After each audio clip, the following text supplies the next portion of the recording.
Buenas noches, ¿cómo están? Bienvenidos a un capítulo más de Escena del Crimen. Esta noche vamos a recordar un caso bastante sonado y que a su vez creo que en parte despertó nuevamente en aquella época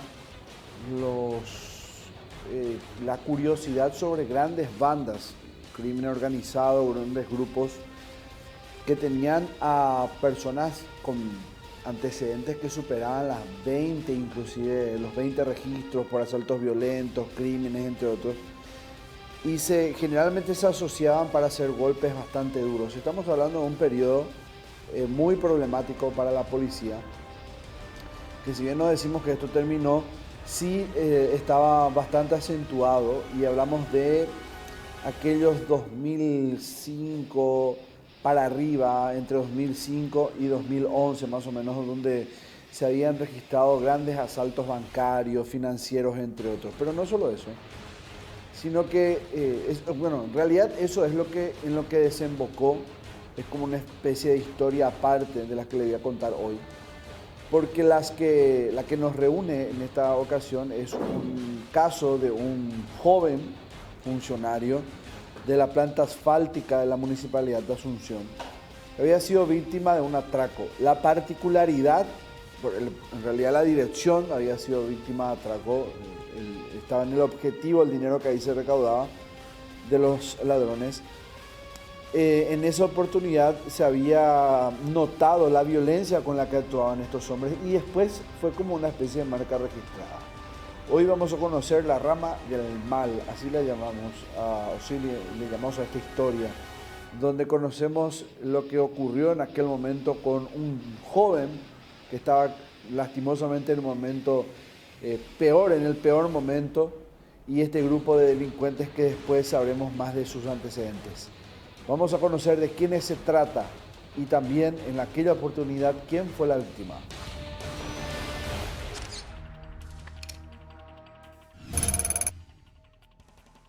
La víctima es Denis Ángel Roa López. Su edad es de 26 años. Su nacionalidad es paraguaya. La profesión es de guardia de seguridad y su domicilio está registrado en Barrio Trinidad de Asunción. La víctima quedó con muerte cerebral luego de recibir un disparo en la cabeza. Los sospechosos de este caso son Cristian Miguel Ángel Jiménez Núñez. Su edad es de 29 años. Su alias es Cristian Ibramata. Su nacionalidad es paraguaya, de profesión registrado como empleado, y el domicilio lo fijó en Loma Merlo Luque. El criminal conformaba una peligrosa banda de robacoches. El otro es Óscar Melgarejo Benítez, de 36 años. Su alias es Caballujú. Su nacionalidad es paraguaya y fijó su profesión como empleado. El domicilio está registrado en el departamento de San Pedro. Él sería líder de una banda. El criminal falleció durante una refriega con la policía en agosto de ese año en el que ocurrió el crimen. Un tercer sospechoso es Gustavo Ariel Cáceres Sosa, de 24 años de edad, también paraguayo. La profesión estaba registrada como estudiante. Su domicilio, fijado en San Pedro, fue abatido junto con el líder de la banda en un enfrentamiento en la ciudad de San Estanislao. Como miembros de la peligrosa banda, también fueron identificados varios peligrosos ladrones que más tarde formarían parte de otros grupos criminales dedicados a robos a gran escala, como el asalto a cajeros y bancos.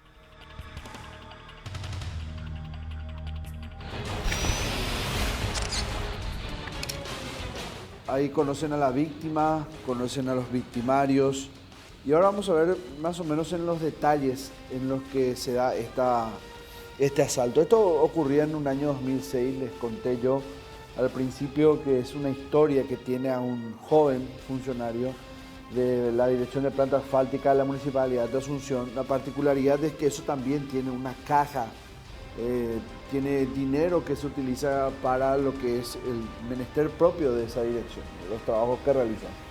Lo cierto es que se filtró ese dato. Como sabemos, todo grupo delincuencial siempre actúa cuando cometen atracos que nos parecen algo raro, salvo que sea una cooperativa, un banco, una despensa. Salvo que sea eso, nos parecen o nos llama la atención de cómo sabían que ahí había dinero. O cómo sabía que en esa oportunidad al menos esa plata estaba en tal lugar.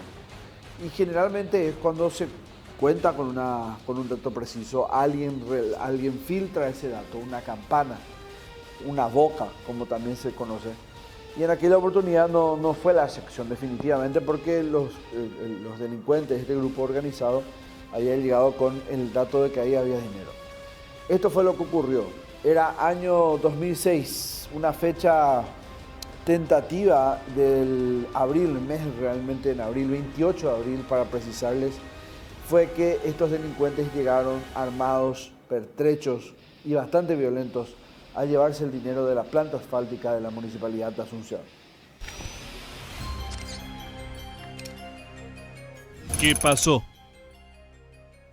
Un ensordecedor zumbido retumbaba en la cabeza de Denis Ángel Roa López. Tendido en el suelo, quedó el joven guardia de seguridad de 26 años. Los minutos más largos de sus vidas vivieron dos empleados de la planta asfáltica de Asunción. Un violento episodio acabó con la huida de 4 delincuentes y la muerte de uno de los empleados de la oficina comunal de la capital. Pocos minutos faltaban para alcanzar las 10:30 del viernes 28 de abril del año 2006. Una seguidilla de disparos intimidatorios obligó al cajero Walter Loeb a hacer cuerpo a tierra. No entendía muy bien qué ocurría, hasta que vio que por diferentes ángulos los ladrones tomaron la oficina. Denis Ángel, al darse cuenta lo que sucedía, intentó evitar lo que parecía ser un robo, pero repentinamente cayó al suelo. No fue hasta que los delincuentes huyeron que Walter se percató que habían herido de muerte a su compañero.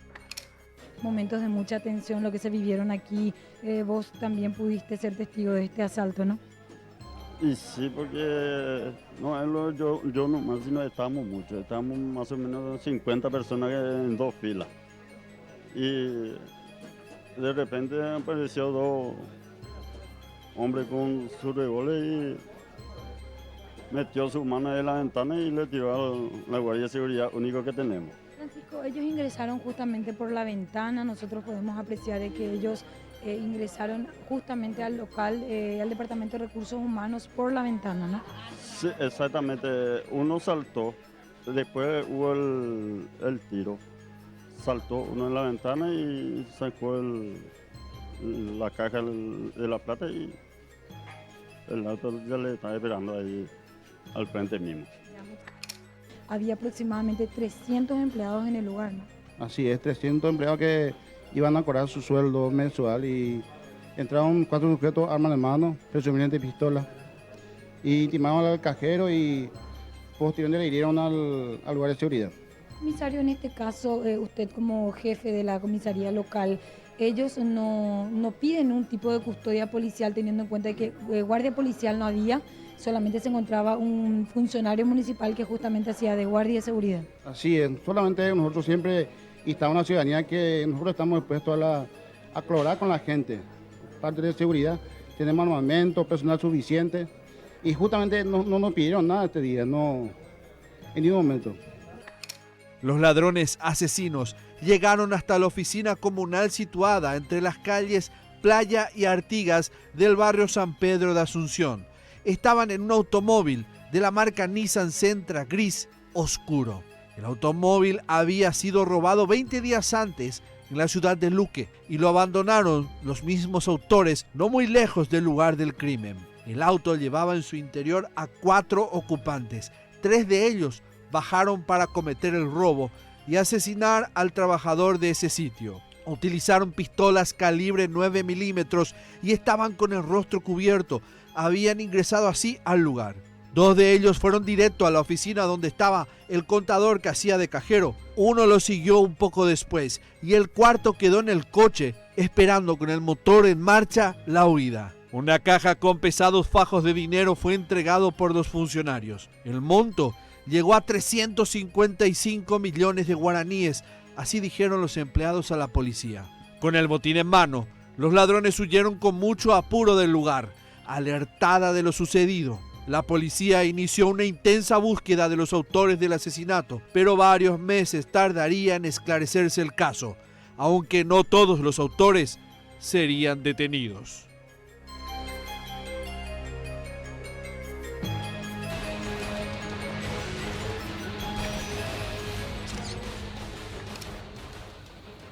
Les decía que estos criminales, o al menos uno de ellos, se sabía que era bastante sanguinario y así como lo era, o para ese efecto necesitaba ser muy preciso y lo caracterizaba bastante bien. Un certero disparo hirió a la víctima, a Denis Ángel Roa López, como se llamaba este funcionario. Y el tiempo realmente en que pasó entre su muerte, entre recibir el tiro y su muerte, fue bastante lento, tardaron demasiado, tardó mucho. Lo cierto es que sufrió y bastante, por lo que se puede deducir de lo que había ocurrido en aquel momento. El forense también determinó que el desangramiento, el shock hipovolémico fue la causante de la muerte a través de este disparo que les decía, fue un tiro preciso a una distancia entre corta y mediana, pero que sí buscó en todo momento, por lo que deducen los entendidos en esto, sacarle la vida, definitivamente neutralizarlo, eliminarlo al funcionario, con tal de llevarse la plata que iba a ser destinada al pago de salarios de aquellos funcionarios. Heridas que hablan. 7 horas de agonía soportó Denis Ángel Roa López.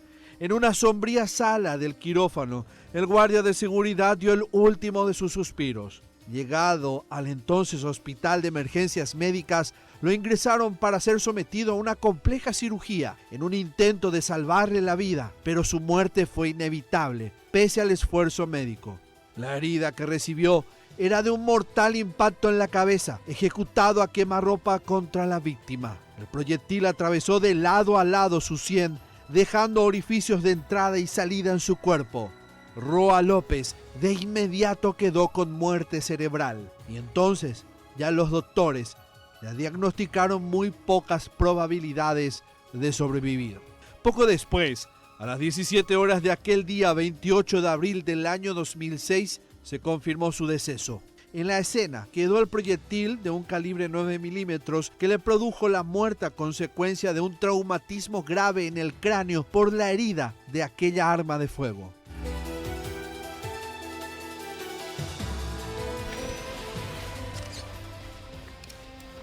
También algo bastante particular de este grupo, y después le voy a contar otra anécdota más adelante, es que se movilizaban, además de ser sanguinarios, muy violentos, generalmente disparaban y después preguntaban, se movilizaban en muchos automóviles. Ellos de alguna u otra manera también acentuaron lo que era una forma de operar de grandes grupos criminales. Varios vehículos para dispersar la atención de la policía, abandonar uno, subir a otro, algo que usualmente uno ve ahora, pero esto no es nuevo, esto se trae de los 90, más o menos, de los atracos, grandes atracos de los años 90, mediados de los 90, pero que se fue acentuando nuevamente después de un largo trecho con este grupo donde estaba Caballú, también conocido como el Gramata, alias bastante particulares, después van a conocer a otro, pero que eran personas reconocidas en el mundo delictual y por su forma de operar. En aquella oportunidad, reitero, esto no fue la excepción, de hecho que fue lo que marcó un poco la marca registrada de este grupo. Utilizaron varios automóviles de manera a despistar a la policía. Huyeron en varios vehículos. El trayecto de huida de los criminales quedó marcado. A poco menos de 1 kilómetro de la oficina, en la esquina de las calles Pitiantuta y San Cosme del barrio Jara de Asunción, los ladrones abandonaron el primero de los automóviles que utilizaron para llegar al lugar del asalto y escapar de ese mismo, luego de cometer, claro, el asesinato. Los vecinos del barrio capitalino contaron a los policías que en ese mismo sitio le esperaba otro cómplice. Estaba en una camioneta Toyota Runner de color azul. Lo abordaron para continuar la huida. Desde allí fueron seguidos por otro vehículo más, una Nissan Terrano de un color oscuro, color negro, que les cubrió el escape como escolta. Ellos mismos se hacían de vehículos para sus asaltos, robando esos vehículos. Hay bandas que compran de otras personas vehículos para cometer hechos delictivos. Inclusive hacen los pedidos de acuerdo a la marca. Hay vehículos, por ejemplo, que son más grandes, más rápidos, y de acuerdo al robo que van a hacer, entonces hacen esos pedidos de vehículos para posteriormente transbordar. Algunas veces usan guantes, entonces no queman los vehículos, y otras veces queman los vehículos para borrar evidencias. Pero como se dice, no hay crimen perfecto, siempre hay alguna que otra evidencia que queda en el lugar. Por eso, en la escena del crimen es muy importante hacer una buena revisión, porque de ahí puede partir la solución también del caso.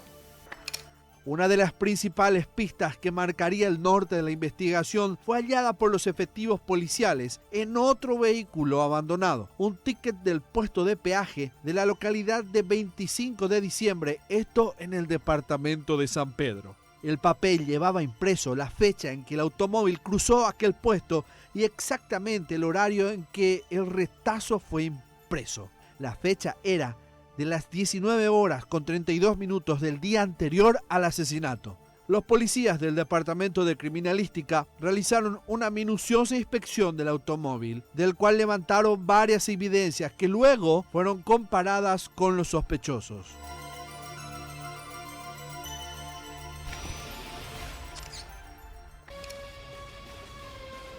Era un 28 de abril del año 2006. Estaba todo previsto para el pago de salario adelantado en aquella oportunidad en la planta asfáltica de la Municipalidad de Asunción. Pero un balazo a través de una ventana que hirió mortalmente a uno de sus funcionarios dio lo que sería la hora del asalto, un asalto sanguinario, violento, porque este funcionario murió horas después, 7 horas de agonía, y se llevaron el dinero que iba a ser utilizado para pagar justamente los haberes a esos funcionarios de la planta asfáltica. Luego de las primeras pistas que podrían haber encontrado en los automóviles que se habían abandonado primariamente por parte de los delincuentes, la policía comenzó a hilar de quiénes podría tratarse. Y justamente esos detalles de quiénes eran, quiénes componían el grupo, se los voy a contar a la vuelta del primer corte, aquí en Escena del Crimen.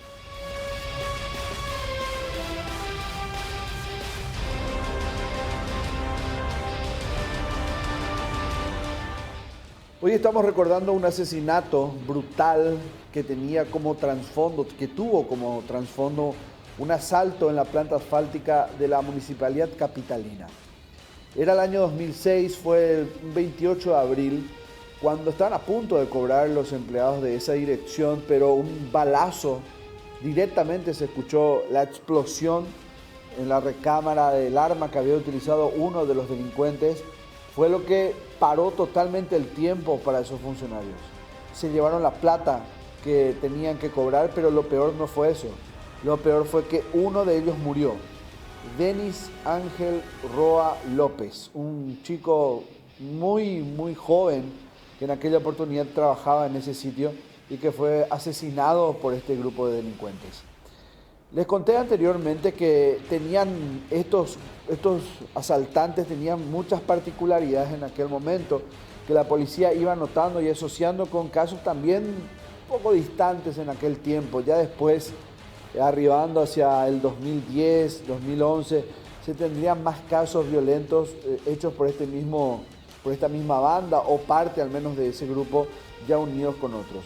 Pero en aquel momento eran los primeros puntos o cuestiones muy particulares que hacían, como el uso de varios automóviles, la cuestión de la evidencia, no dejar evidencia, por ejemplo, algo que hoy los delincuentes se cuidan lastimosamente para la policía, pero en aquel momento no, dejaban algunos que otros rastros que fueron utilizados después por los investigadores para establecer de quiénes se trataba. Y se encontraron con nombres muy importantes dentro de lo que son los expedientes policiales. porque los primeros en ser identificados, además de su mote o alias bastante particular que van a descubrir, también se percatarían de las conexiones con otros atracos bastante violentos, y ahí es donde dicen, esta es una marca registrada de este grupo, y comenzaron finalmente a estructurar de quiénes se trataba. En el ojo del investigador, las primeras pistas de la policía en aquel entonces. El ojo del investigador. El modo de operar ejecutado por los criminales levantó varias sospechas en los efectivos policiales encargados de indagar el asesinato. Desde hacía un par de años, los investigadores iban tras los pasos de peligrosos asaltantes caracterizados por la violencia desmedida a la hora de realizar robos. Una serie de fotografías fueron proveídas por los policías de investigación de delitos de Asunción y Central para el reconocimiento de los autores. Testigos, vecinos y hasta el cajero Walter Lapp pudieron reconocer a algunos de los autores, debido a que actuaron con el rostro descubierto. Él ya tenía antecedentes también por homicidio y se le estaba siguiendo, era uno de los más buscados en ese momento. Y aparte de eso, hay a veces, por la forma de actuar, enseguida uno ya se da cuenta de qué grupo está haciendo, porque cuando ocurre un hecho delictivo, como te dije hace rato, la escena del crimen es muy importante, y así en caliente, la versión de los testigos, porque ahí te dicen así tal y cual está, porque más adelante ya piensa, por ahí tengo problemas, o habla con algún amigo, no te metas en esto. Entonces ahí en el momento es la parte más importante para iniciar una investigación. Y ahí normalmente, por la característica y por la forma de actuar, enseguida uno ya se da cuenta. Y le mostrás ahí mismo fotos a los testigos, y siempre te dirige rápidamente hacia el camino correcto para la investigación y para el esclarecimiento del caso. Las vainas de los proyectiles percutidos por sus armas ubicaron además a los autores en otros robos cometidos días, meses y años antes, pero también posteriores al hecho. Dos nombres resonaban entre todos. Uno de ellos era el líder de la banda, Óscar Melgarejo Benítez, un temido criminal que había colocado su nombre en la punta de la lista de hombres más buscados por la policía de aquel tiempo. El caso de la planta asfáltica se le había atribuido a Óscar Melgarejo, más conocido como Caballo, una persona que estaba en ese momento en su apogeo y tenía ya también casos de asaltos en su haber, y ese caso estaba en proceso de investigación. Ese caso, el caso del asalto a la planta asfáltica de Asunción se había producido en Asunción. Nosotros estábamos en Central, en San Lorenzo, era nuestra base. Pero en San Lorenzo se asaltó una camioneta Chevrolet Blazer, nuevita era la camioneta, de un ciudadano que vive ahí en el barrio San José, un jovencito. Le robaron y él le identificó a Óscar Melgarejo como uno de los asaltantes. El segundo y principal sospechoso era un escurridizo criminal que por años más continuaría provocando dolores de cabeza a la policía y también a la justicia. Él era Cristian Miguel Ángel Jiménez Núñez, conocido por su particular alias Ibramata.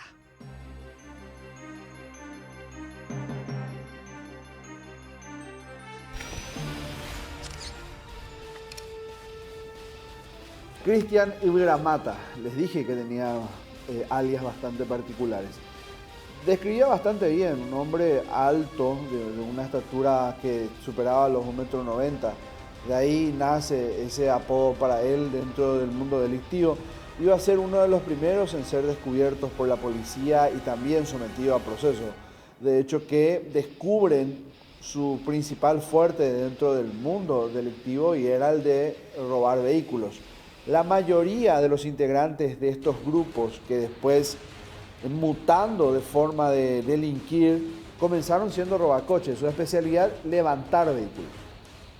Con una ganzúa, una llave maestra, con ese tipo de herramientas, lo más rápido, el negocio más rápido era robar vehículos, enviarlo a Bolivia o de Bolivia acá y hacían el ruta del tráfico. También, evidentemente, venían de Brasil y recuerdan ustedes seguramente la población, aquellos que conocen un poco lo que era la vida delictual de finales de los 80, mediados de los 90, lo que son los vehículos cabritos. Y generalmente estos grupos, sus antecesores o estos, heredaron lo que era esa forma de robar.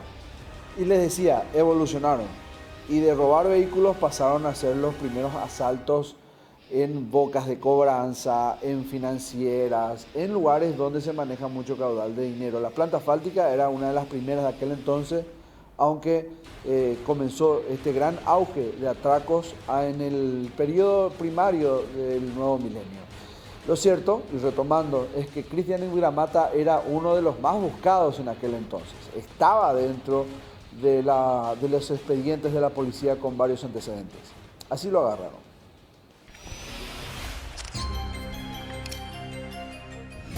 Con una banda de robacoches. La mañana aún no iniciaba. Casi 3 meses habían transcurrido del robo y la muerte en la planta asfáltica, cuando de forma fortuita la policía lograría dar con uno de los sospechosos que dio muerte al guardia de seguridad.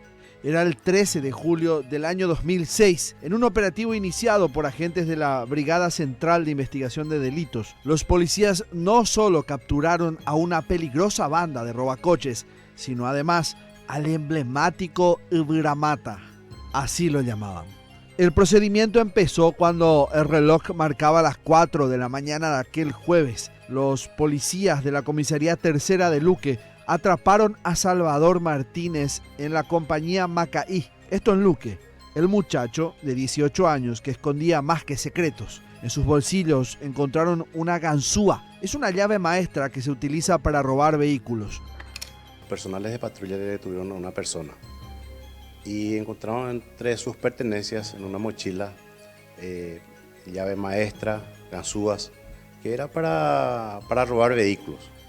Entonces, como nosotros estábamos en investigaciones, yo era el jefe de investigaciones de Central, nos llamaron, nos fuimos, hablamos con el muchacho y ahí aparecieron otros testigos, algunos oficiales que dijeron que en tal taller operaban esa banda.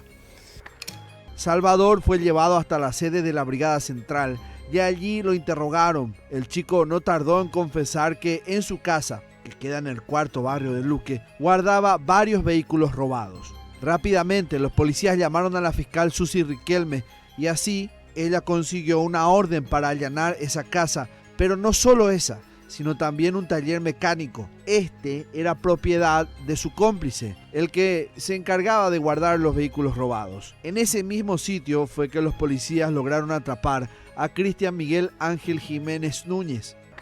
Nos fuimos hasta el taller, ahí le encontramos a Cristian Jiménez, que nos llamó la atención porque tenía un apodo bastante llamativo, Cristian Ibramata, que ya tenía antecedentes por robo a mano armada, inclusive por homicidio. Y él estaba a bordo de un vehículo. Se le sorprendió bastante bien porque estaba armado, intentó usar su arma, pero felizmente el personal estaba atento. Y se le detuvo a otras personas también, uno de apellido Blanco y otros señores que estaban en el lugar, que era de su grupo. Dicen que yo estuve ahí, pero la verdad que me involucra de balde en ese caso, ¿verdad? Solamente yo estuve acá, se me encontró en un vehículo que era robado, ¿verdad? Y solamente eso, ¿verdad? ¿Cómo llegó el vehículo robado a tu mano? Y ya ves, tenía mi poder, solamente se me encontró. Cristian, ¿te entregó a alguien? ¿Cómo fue el tema? Tendría que preguntarle a ellos. ¿A quién a ellos? Y ellos ya saben todo. Ellos ya saben. Sí. Yo ¿Pero no, vos negaste tu vinculación con el asalto a la planta asfáltica? Claro, yo no estuve, no tengo nada que ver en ese asalto. ¿Y en el robo de este vehículo? Porque este vehículo fue robado ayer. No sé, solamente vine al taller. En poder de Ibramata, los policías encontraron una pistola calibre 9 milímetros con 15 proyectiles en el cargador. Con sus 29 años, Cristian arrastraba ya una serie de órdenes de captura por robo agravado, coacción y reducción. Y posteriormente se hizo otro allanamiento porque se acababa de robar otro vehículo y ya teníamos la información de que ese grupo era el que había robado. Ellos no dijeron dónde estaba el vehículo, pero estaba dentro de una casa. Por lo que se solicitó el allanamiento. Recuerdo que estaba de turno la fiscal Susi Riquelme, de San Lorenzo. Creo que era de San Lorenzo. Y se hizo el allanamiento. El vehículo había sido robado de la zona de San Lorenzo. Se hizo el allanamiento y se encontró el vehículo y se le detuvo a otras personas más. Y luego se hizo otros allanamientos en la zona ya de Barsequillo, porque sí que se destartaló una banda importante que robaba vehículos y también asaltaban así comercios y a transeúntes que portaban dinero, por ejemplo, caudales. Ahí fueron apresados también el mecánico Luis Agüero Ibáñez, Rafael Riveros, Antonio Díaz Núñez, Alfredo Macleod, Arnaldo Andrés Blanco y una ciudadana alemana, Inés Ludwig. También incautaron 2 vehículos, un Nissan Central y una Nissan Sunny, también un Kia Cephia y un Daewoo Nubira, además de otras piezas de automóviles que pensaron ya eran parte de un esquema de desarmado. También encontraron 4 llaves maestras.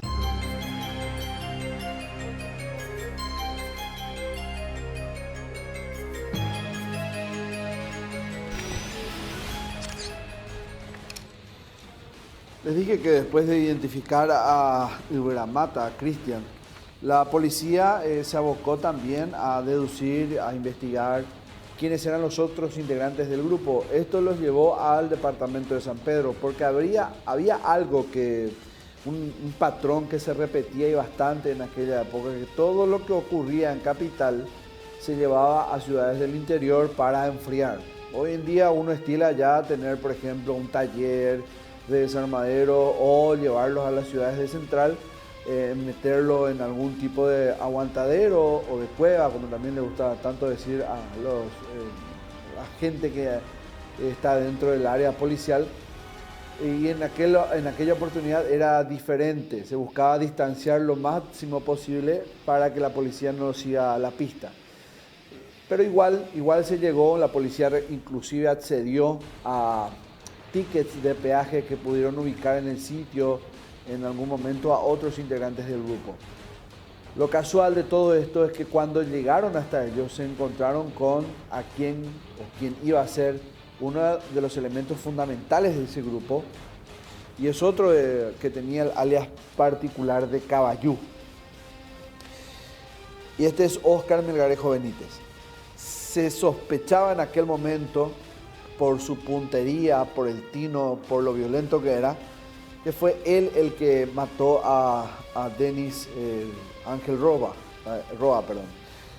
ya que en aquella oportunidad, cuando la policía llegó hasta ellos, se dio un enfrentamiento voraz entre este grupo y los agentes policiales, inclusive uno de los uniformados quedó herido, y del otro lado murieron 2, entre ellos este conocido delincuente.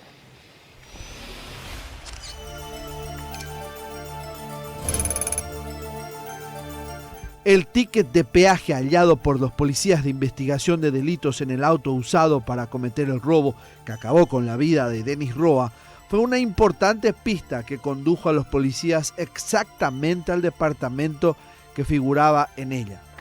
Hicimos algunas averiguaciones, algunos trabajos de inteligencia y conseguimos algunos números de los integrantes de su gavilla. Y encontramos que estaban operando en la zona de San Estanislao, en la zona de Guayiví. Por eso es que nos constituimos ahí y capturamos a uno de los integrantes. Pero esa persona, que resultó ser un cuñado momentáneo, porque él había salido con la hermana de este joven, y le capturamos a esta persona y ahí tuvimos más datos de Óscar Melgarejo. Rastreamos nuevamente el teléfono, encontramos que estaba operando en Caaguazú. Cuando él ya sintió que ya íbamos detrás de él, él abandonó la camioneta. recuperamos la camioneta en Caguazú y ahí, con la colaboración de una tercera persona, encontramos que nos dijo que conocía la casa donde estaba Óscar Melgarejo, pero no recordaba la dirección. Solamente nos dijo que en la casa era de tal color, con rejas de hierro adelante, y que estaba estacionada una camioneta de tal marca, no recuerdo bien la marca, creo que tenemos en la fotografía, y que estaba con una de las ruedas desinfladas, por lo que estaba inclinada esa camioneta. Entonces recorrimos cuadra por cuadra, llegamos hasta Caguazú ya en horas de la noche y de madrugada hicimos ese trabajo. Ubicamos la casa, ubicamos el vehículo, todas las características, y era casi 100% de positivo que esa era la casa. La tranquila y fría mañana de un 10 de agosto del año 2006 sería la antesala del último día de vida para dos de los miembros de la banda de Cristian Herrera Mata, Óscar Melgarejo Benítez alias Caballú y Gustavo Ariel Cáceres, el más fiel de sus seguidores. El líder de esa banda era Caballú, un temerario asesino. Los policías de la Brigada Central de Investigación de Delitos le pusieron un punto final a la carrera de Caballú. Hubo un tiroteo feroz que inició cerca de las 7 de la mañana de aquel día y duró mucho tiempo. Mientras todos dormían, la policía planeó hacer su entrada, pero uno de los integrantes de la banda salió a la calle de casualidad y se percató lo que estaba pasando. Tanto Óscar como Gustavo comenzaron a disparar contra los policías tratando de cubrir su huida, pero no pudieron ir muy lejos. Melgarejo Benítez hizo 5 disparos antes de morir. Una de sus balas alcanzó a un oficial de policía. Gustavo también quiso hacer lo mismo, pero sus pasos fueron detenidos también por el plomo que atravesó su cuerpo. Los dos eran buscados desde hacía un buen tiempo y finalmente fueron localizados. Y para ir a solicitar el allanamiento, a hablar con la fiscalía local, porque ya era lejos para volver a Asunción, para buscar el fiscal que entendía esa causa.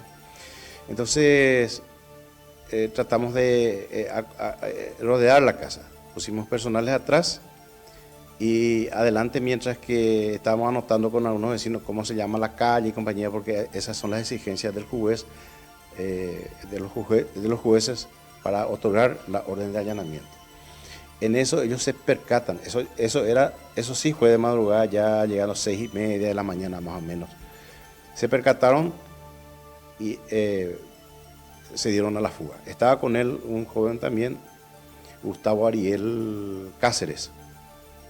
Gustavo Ariel Cáceres estaba prófugo, se había fugado cuando se fue a declarar, creo que fue en Roque Alonso, que tiene también algunas anécdotas sobre ese caso.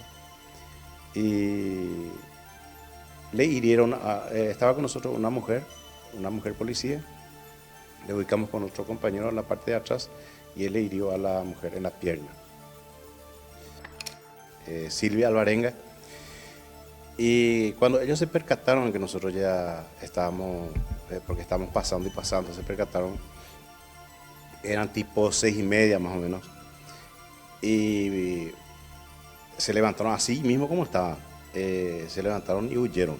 Óscar Melgarejo estaba con un pantaloncito, con remera, y Gustavo Ariel Cáceres estaba en el anatómico, pero dejó todo lo que tenía que dejar y llevaron sus armas. Recuerdo que eran, creo que uno era Cherokee, el arma de procedencia israelí, una linda pistola, y creo que el otro también era una 9 milímetros. Ahí el personal que estaba con Silvia le dispara y le abatió ahí mismo a Gustavo Ariel Cáceres, mientras que Óscar Melgarejo huyó a unas cuadras más y también cayó abatido.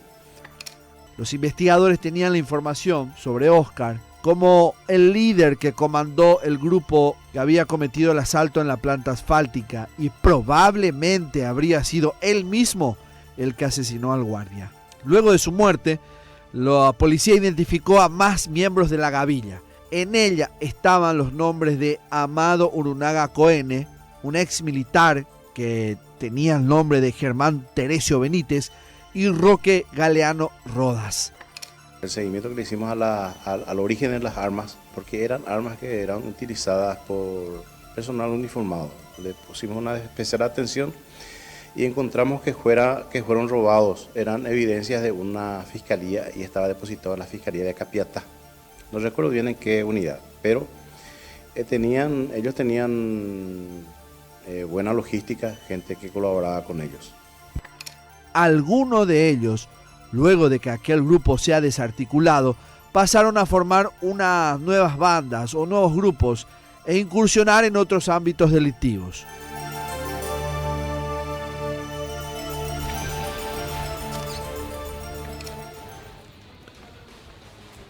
Bueno, 2 abatidos en el enfrentamiento. Retomamos un poco lo que fue Cristian Ubramata. Este conocido delincuente para la policía tenía no solo la particularidad de ser un hombre bastante alto. Lo raro y paradójico de él es que por más vistoso que era, por ahí o de por ahí, el alias de árbol frondoso, traduciéndolo al castellano,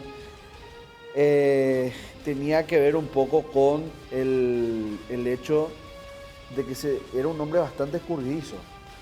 Para la policía, al menos, era una persona que al menos habrá eludido unas 5 o 6 veces a la justicia en reiteradas ocasiones. Antes y después de los eventos sucedidos en el 2006, en abril, en la planta asfáltica, y en esta especie de compacto de lo que logramos recabar de su foja de servicio, descubrimos después también esa mutación de las que le había hablado en su momento.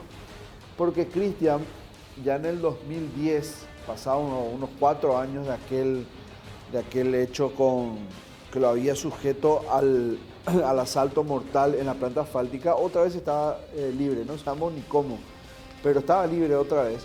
Y se había asociado con un particular también delincuente de la época, Diego Cabezón Martínez. Ya a algunos le habrá de sonar ese nombre, un muchacho que tenía su hermano dedicado también al robo de vehículos, pero ellos incorporaron, al igual que Amado Ramón Benítez, el modelo, y esto entre comillas, de asalto a bancos, financieras, a caudales, en Capital, en Central y varias ciudades del interior. Un grupo que realmente se fue fortaleciendo con el tiempo y del cual Cristian Caballú formó parte en su momento.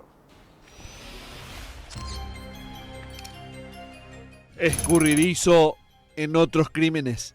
La detención de Cristian Ubramata en julio del año 2006 no era la primera ni tampoco sería la última. En mayo del año 2005, el criminal fue detenido por la policía junto con su pareja Nancy Gloria Falcón, tiempo antes de que ocurriera el asalto a la planta asfáltica. En aquel tiempo era intensamente buscado luego de fugarse de la cárcel de máxima seguridad en emboscada. Un año después del mortal asalto a la planta asfáltica, saltaría nuevamente el nombre de Cristian Miguel Ángel Jiménez como uno de los autores de 2 asesinatos ocurridos en San Lorenzo, eso en el mes de mayo, con diferencia de muy pocos días del uno con el otro. Una de las víctimas fue el empleado de una distribuidora de diarios, Francisco Cabrera Ruiz Díaz. Él fue asesinado también en medio de un asalto un 15 de mayo. La otra víctima fue un muchacho de 17 años, Marcelo Ezequiel Ramírez. Esto había ocurrido un 13 de mayo de ese mismo mes y año. Días más tarde, el 21 de mayo, fue detenido Cristian Ubramata. Él tenía en su poder proyectiles de varios calibres, 645.000 guaraníes en efectivo, varios teléfonos celulares, tarjetas de crédito y hasta una radio que tenía la frecuencia policial. Eludiendo a la justicia en varias ocasiones, protagonizó un nuevo episodio en marzo del año 2010. Era el día 4 de aquel mes, cuando en un enfrentamiento a tiros con la policía, logró escapar en el límite de las ciudades de Ñemby y San Lorenzo, en una zona conocida como Capilla del Monte. Junto con Diego Ruiz Díaz, conocido como Diego Cabezón, cubrió su vida a tiros de una ametralladora y escopeta. En diciembre de ese mismo año fue capturado de nuevo luego de un asalto en el barrio Jugua de Seda, en Luque. Para entonces había acumulado ya 9 antecedentes penales. Pero luego de conseguir su prisión domiciliaria, nuevamente fue capturado por los policías 2 años más tarde, luego de protagonizar un robo en la ciudad de Itá. La víctima en esa ocasión fue un corredor de quinielas.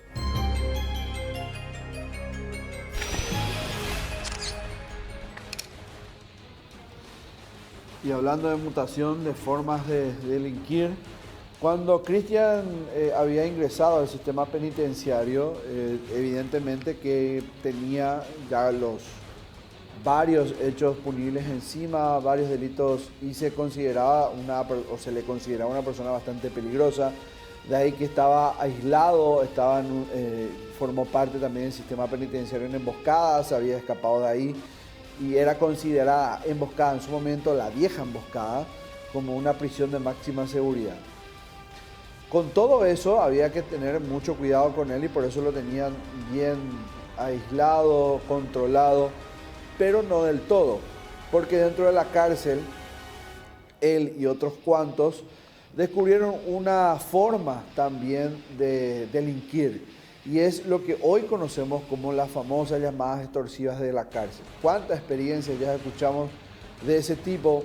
Y creemos que probablemente Cristian Ibramata y otros parieron ese sistema, ese concepto, esos guiones de hola señora, yo soy el comisario, acá tu hijo hizo un accidente o le chocó a alguien y podemos solucionar acá. Bueno, esa era una de las tantas formas que él y su grupo dentro de una celda logró perfeccionar con el paso del tiempo. Cristian no solo fue un robacoches, Cristian no solo fue un asaltante de bancos, de oficinas, de financieras, sino que también se lo conoce como el padre de las llamadas extorsivas.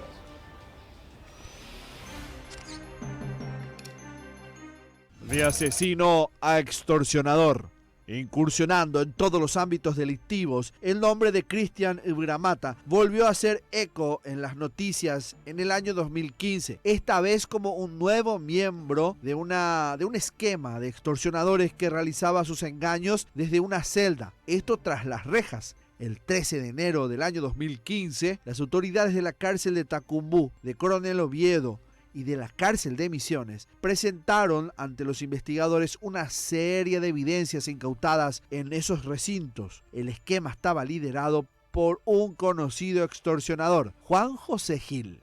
En ese momento, Cristian guardaba reclusión en la cárcel sureña. En su celda fueron encontrados chips, varios de ellos, y agendas que contenían apuntes. En ese momento compartía su estancia con Luis Barrios, Charles Martínez y Jorge Andrés Villalba. Todos fueron agregados al proceso y todos conocían el mismo esquema, llamadas extorsivas. Los carceleros se hacían pasar por jefes policiales para pedir a incautos empresarios, comerciantes, ganaderos, políticos y personas en común millonarias sumas de dinero diciéndole que un familiar provocó un accidente. Esta modalidad, que en aquel tiempo estuvo en auge, hasta hoy día sigue siendo un guión perfecto para un esquema extorsivo.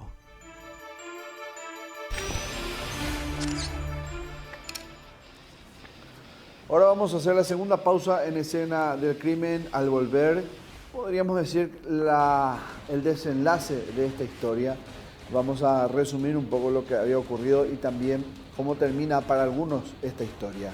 Hoy recordamos el asalto ocurrido en la planta asfáltica. La rama del mal habían llevado dinero que iba a ser utilizado para el pago de salarios y asesinaron a un funcionario de una oficina de la Municipalidad de Asunción. ¿Cómo termina todo esto? A la vuelta del corte.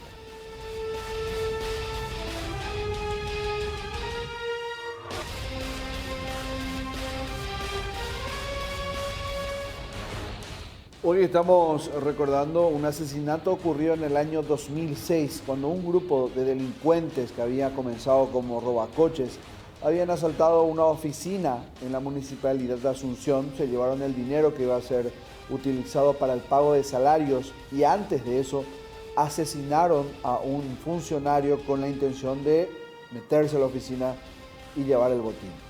Con el tiempo la policía fue siguiendo las pistas, los condujo a un departamento en el norte del país, se enfrentaron con una parte del grupo, dos murieron, detuvieron un poco antes de eso a uno de los cabecillas del grupo y fueron descubriendo un sinfín de datos que conectaban a estas mismas personas con varios hechos delictivos en el paso del tiempo, lo que nos mostró de alguna manera la evolución del mundo criminal en muchos de estos delincuentes que son bastante conocidos en la vía delictual de nuestro país. Pero ¿cómo terminó todo esto para Cristian Caballú, que fue uno de los identificados plenamente, según la policía, con una condena, no por este atraco, por otro hecho punible? ¿Cuál fue? Veamos.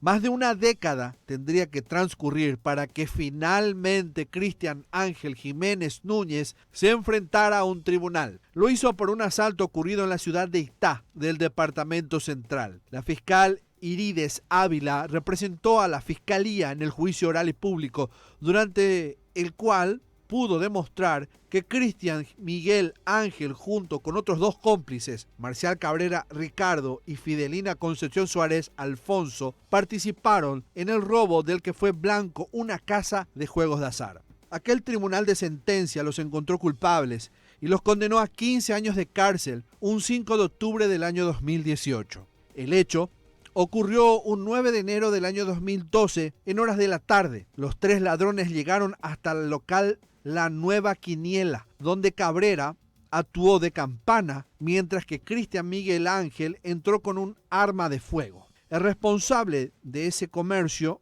Remigio Sánchez, fue obligado a golpes de culata de arma a entregar la recaudación del día. Acorralado por los ladrones, no tuvo otra opción que entregar lo que llevaba en su riñonera. Ahí estaba la suma de 3 millones de guaraníes. Días después, agentes de policía del Departamento de Investigación de Delitos del Área Central capturaron a Fidelina Concepción y en su cartera encontraron 3 armas de fuego, 6 aparatos celulares y una cédula de identidad que le pertenecía a Humberto Joel Aguilera. También tenía en su poder 1.500.000 guaraníes. En el automóvil en el que se movilizaban los tres, los policías encontraron además una media fina negra que utilizaban como pasamontaña. Así ocultaban su rostro. Un par de guantes negros, 3 gorras, una mochila con ropa, entre ellos las 2 remeras que los autores habían utilizado al momento de ingresar a la agencia de quinielas. Fueron plenamente reconocidos.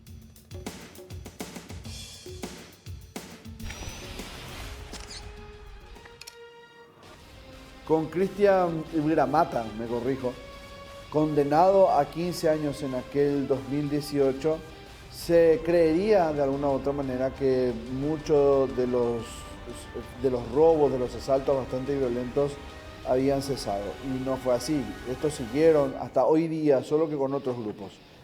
El chequeo hecho por la producción de Escena del Crimen confirma que este joven o este hombre, bueno, en realidad ya este adulto mayor hoy en día, probablemente con más de 50 años, ya no está dentro del sistema penitenciario, por más de que su condena tendría que haber terminado mucho tiempo después, allá por el 2033 más o menos. Y esto no sabemos por qué, eso sí, es una investigación aparte, confirmar si recibió algún tipo de medida o obedece a otra situación, ¿por qué no? A algo parecido al pasado. Esta fue la historia de lo que nosotros llamamos la rama del mal, por la cantidad de alguna u otra manera de conexiones y ramificaciones que había, lo frondoso y la espectacularidad de grupos criminales de este tipo que fueron mutando de alguna u otra manera y evidentemente un juego de palabras con uno de los cabecillas. No se olvide que puede volver a ver este capítulo en nuestro canal de Unicanal en YouTube. Ahí lo va a encontrar siempre este y todos los capítulos de estas 4 temporadas que venimos por las pantallas de Unicanal. Y nos reencontraremos la próxima semana, el martes, a las 22:30 horas en Escena del Crimen, aquí por Unicanal.